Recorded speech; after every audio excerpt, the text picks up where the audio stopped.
How do, and welcome back. It's been a busy Sunday morning for me. Wow, I'm ready for a beer.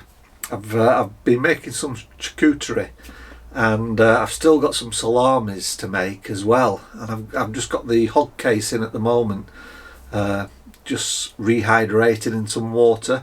In a few hours' time, I'll be making some salamis. But I've just started curing a nice whole muscle of pork.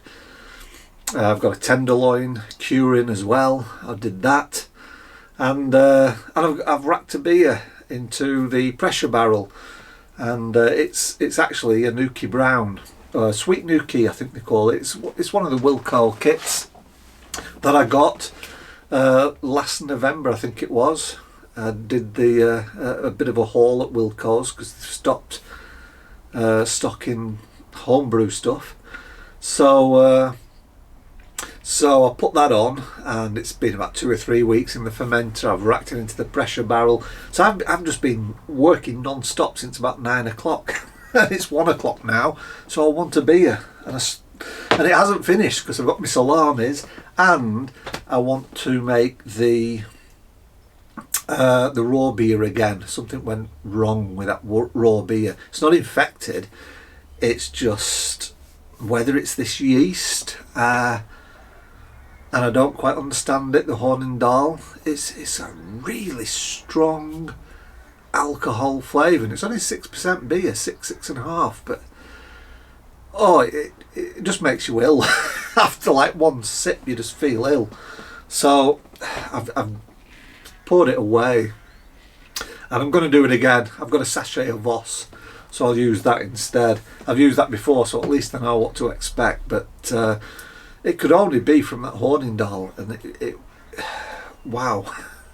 Anyway, this is the second version of my Australian Sparkling Ale. It's probably not ready yet. It probably needs a couple more days, but I do want to do a review because I'm going on holiday very soon.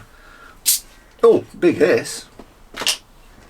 So this, the first one I did was with Maris Otter, liquid malt Maris Otter, and also light dry malt extract. And I thought, if you remember on the first video, the sparkling ale fail, I thought it was too dark, and it also had too much. It was too rich of a mouth feel, and I thought I'd give it another go. So basically I just ditched the Maris Otter, and I used extra light, so it's half light malt extract, half extra light malt extract, and that is a big improvement. I mean, colour wise it looks darker on camera, but that is a yellow, nice yellow colour. There's none of that oranginess that you get from liquid malt. It's very light, still very hazy, but it is very light coloured, and I think that's cracking pint.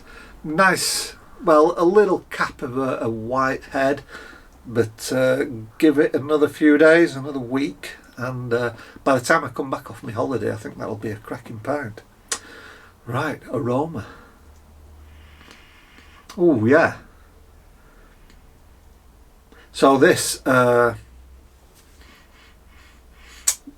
used Verdant IPA yeast and Galaxy hops,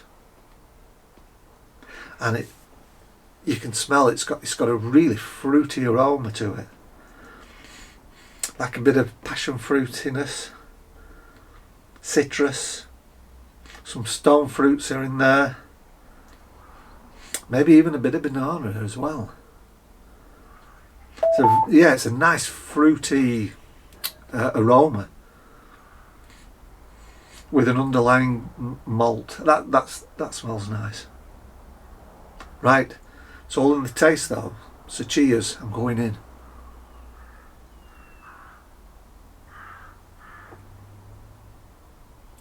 Ah, 100% improvement. That's what I was after. That's what I wanted. You know, reading those books Uh, I've actually bought up his follow-up book. You know, the first video I did for this, when I went through the recipe and I showed you the book that an Australian beer writer had written about the history of Australian ales and beers. He actually wrote a follow-up book to that. From reading those books, sparkling ales are meant to be light, refreshing, dry, bitter, and that's exactly what this is. It's light-bodied, maybe just pushing towards medium, but it's certainly on the light side. It's bitter. I think it's about 40 IBUs, this one, and it's dry at the back end, which makes you just want another gulp.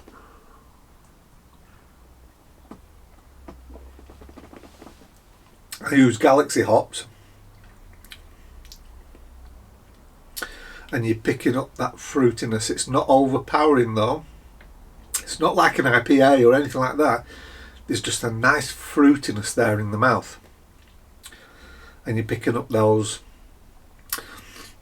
more biscuity than bready. It's a little bit biscuity sort of malts.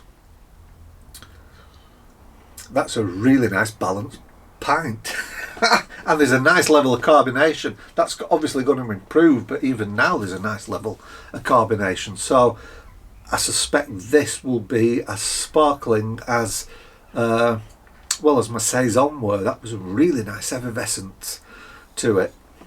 And I think this is going to be the same, because I actually carbonated it with 2 carbonation drops, just like I did with the Saison.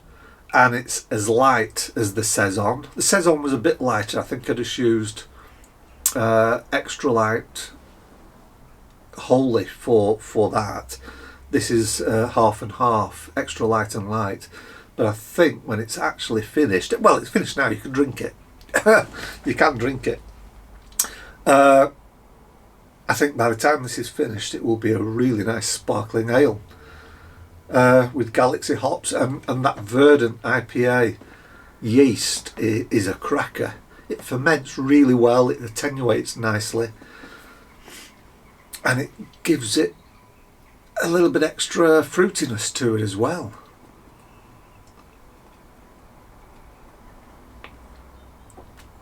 I think for these sort of light, summery, warm weather drinks, that verdant IPA is really good, and I'm going to be using it again. Right, well, that's a success. That is a really nice beer. It just shows the difference when you use liquid malt, opposed to dry malt. The colour's spot on. It's not too dark, and it was with the liquid malt. And the mouthfeel, it's much lighter. I think the liquid malt gives it more body, but this is a really nice, light, refreshing, fizzy, fruity Australian sparkling ale. So there you go. Oops, burped. Said it was sparkling. So yeah, I think that's a success. So there we go. Now, what else have I got on? Oh yes, I'm going to do the raw ale again. I'm going to do that this afternoon. But what I'm going to do this week as well, before I go on holiday, is I'm going to transfer the mead. You know, the mead, where I used completely the wrong type of honey, and it was all a bit of a palaver on brew day.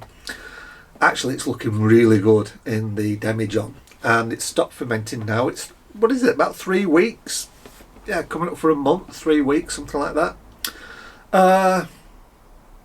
That's ready for transferring now. It stopped fermenting. I used orange peel and obviously some raisins as well to give it some tannins. So what I'll do is I'll do a little bit of a taste test. I haven't looked at it, I haven't smelt it, I haven't tried it. So when I rack, what I'll do is I'll make a video and I'll rack some into a little glass, and we'll do the sort of like 1 month taste test, and then it'll stay in the second demijohn maybe for another month, see if any more sediment as it clears foams on the bottom. I'll rack it again into a third, do another taste test, and then what'll that be then? Month 3, and then I'll just put it away for 3 months, and it'll be ready for September. But first taste test will be this week, and then I'm going on holiday, and I'm going away for a week, so the videos might be non-existent, although I do plan to do some shorts. I'm going to try some Hungarian beers, obviously, and I might do some reviews like this, or I might just do some shorts, like quick 1 minute summaries of Hungarian beer, which I believe is like dry German lagers, in which case I'm in my element, because I do like dry German pilsners.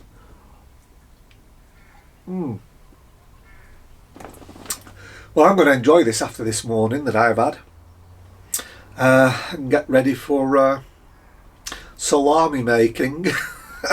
Oh, and the raw ale, I'm going to put that on next. I've actually been mashing up, if you're looking, well, you probably can't see on the camera, I've actually been mashing up the berries, the juniper berries. I'm going to do this a little bit different though. I'm just going to put them straight into the water. I'm not going to use a hop sock, and then when I transfer it into the fermenter, these will go in with it as well. So basically they'll just stay with the beer throughout the fermentation. Hopefully they'll all drop out after, and then I can just rack a clean beer into a secondary fermenter for bottling.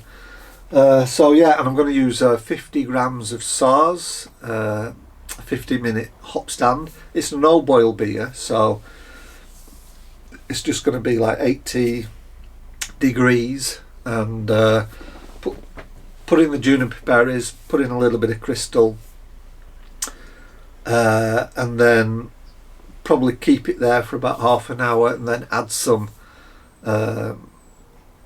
hops, 50 grams of SARS, give that 15-20 minutes, and then I'll just rack to a fermenter and put all the berries in as well, and we'll see what happens in a week. It's got to be better than the last one. My God, something went completely wrong there. It's not infected, it's just horrible. Anyway, I'm wittering now. Thanks for watching, and I'll see you again in the next video. We're tasting mead, and then I'm off on the holiday. So bye bye for now.